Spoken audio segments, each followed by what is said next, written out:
professionals that can give them help. And the first vertical we're going after is weight loss. So it's a community focused around kind of a very specific vertical, and we're taking it to other verticals. But there are some trends that we see that are driving this. One is that Facebook and Twitter are too big right now. Like, we hear this a lot from our users, and I think Twitter has gone from, or Facebook has gone from sort of a nice dinner party to just a complete, like, 2 in the morning rager, where everybody, like all of your friends and acquaintances and high school friends, everybody's there, and it's lost a real personal aspect. And so what we're seeing is a real pickup from people that are in a community because they want to be there, and there's the types of people that want to be there. Mobile is huge for us. I mean, people are realizing that going to Weight Watchers once a week and sitting in a abandoned library basement room, sipping water and talking about their weight is a pretty hard thing to do when you've got an iPhone in your pocket and the ability to both consume and provide data on your progress, whether it's weight loss or anything else. And so mobile is a huge part of our strategy. So there's a couple trends that are converging around this specific business that we've been watching for a while that I think are really promising. Is 2010 going to be better than 2009? In terms of what? In terms of anything. I think it's all up. Then the answer is yes. Okay. So I'll tell you, at CES, January 2009, because I'll tell you, I don't flinch. I'm absolutely okay being wrong. My call was the recession was going to end at the end of 9, but we're not actually going to be leaving until the end of the second quarter of 10. And I think we're probably still there. I think 10 will be better. I think what we are going to find as well, though, is, and I want to sort of tell you this is important, because we see this probably in the largest scale than anyone that we see. You are going to find a lot of your competition not necessarily homegrown. You will be surprised at the level of technical expertise that is required outside of the US. India and China? No, not just in China. We're killing it in Eastern Europe.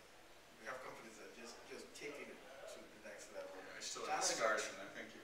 Oh yeah, China's great, that's all good, but India is there, Eastern Europe, Estonia, oh my gosh, Latvia. There's a lot of stuff that's happening there, and they're looking at it the same way you are, which is we see these opportunities. They're looking at global markets.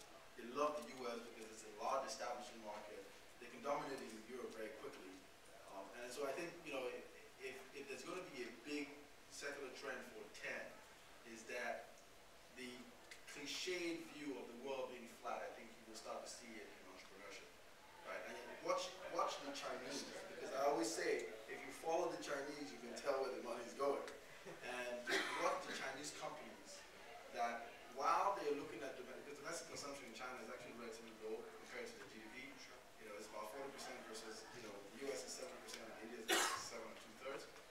What you find is the Chinese, while they still think that the domestic markets are interesting, right, also feel that the only way they can really be truly global companies is to come into the US and own a good portion of the US, right, US market. And so what you're then going to be doing is competing with companies that, I'm not saying this for all companies, but there are companies out of countries where the way they're funded and how they're supported has a lot of government intervention that is not very transparent.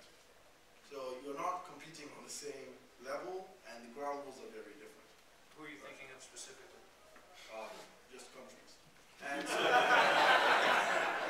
which regime second or third world country that the government's got both hands in the pot? They're just countries, right? And so what you really, I think when you're thinking about it, like I always like to tell folks, sometimes your best market will not be your local market, right? And so, when you're thinking about being an entrepreneur, I think there's probably an opportunity, and I know this might be a little bit hokey, but to start to connect entrepreneurs who may not necessarily live in the same country, right? But who can sort of combine insights and knowledge and the like to develop some of these products and services that really matter. I'm just throwing that out there because I think we're seeing a lot more of it. Stu, are you going to be hiring in Latvia? Is a great one. Antivirus company coming out of Eastern Europe, the Czech Republic. You probably have heard of AVT. Yeah. Right? Yeah, that's one of ours. Founded in 1993, you said? No. It's I'd say one thing that, I mean, very locally that I think is going to get better in 2010. Well, first of all, the Southern California market compared to Silicon Valley is a really tough market to find angel investors. And I hear a lot of entrepreneurs, I've been through it myself, getting started here.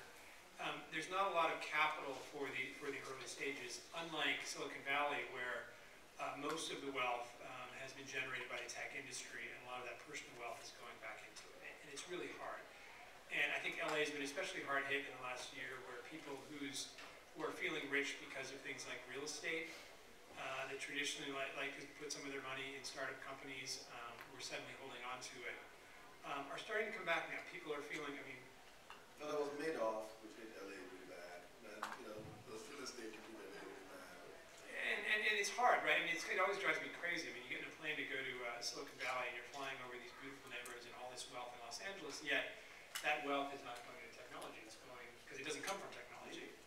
And because of that, it's even more sensitive, I think, than Silicon Valley to fluctuations in the economy. When your personal wealth is in real estate and it feels like it's at risk, you quit investing. And I think that is starting to get better, and we've seen that in some of our really early stage companies. It seems like the angels are coming back out of the woodwork again, and my hope would be that we're going to see a lot more of that in 2010. There you go. 2010 is going to look a lot better, and you can expect a turnaround into the second quarter.